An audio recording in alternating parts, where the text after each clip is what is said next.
हमारे देश के चौराहों पर, पार्क में या म्यूजियम में आपने अक्सर महान योद्धाओं की मूर्तियां देखी होंगी। मूर्तियों में योद्धा अक्सर अपने घोड़े पर बैठे दिखाई देते हैं। उनके हाथ में उनका हथियार भी होता है, पर एक चीज़ अलग अलग होती है। किसी योद्धा के घोड़े की दोनों टांगें हवा में होती हैं, किसी योद्धा के घोड़े की एक टांग हवा में होती है और किसी योद्धा के घोड़े की दोनों टांगें जमीन पर होती हैं।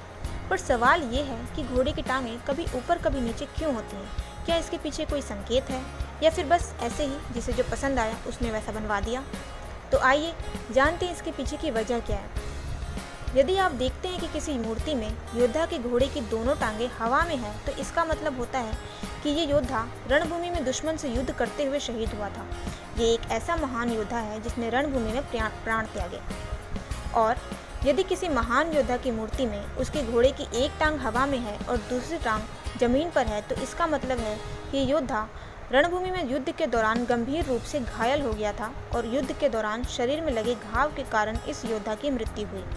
और यदि किसी योद्धा के घोड़े की चारों टांगें जमीन पर हैं, तो इसका मतलब है इस योद्धा की मृत्यु ना तो युद्ध भूमि में हुई और ना ही रणभूमि में घायल होने की वजह से हुई, बल्कि इस योद्धा की मृत्यु प्राकृतिक कारणों से हुई। योद्धा ने सफलतम जीवन जिया और सामान्य मृत्यु को प्राप्त किया।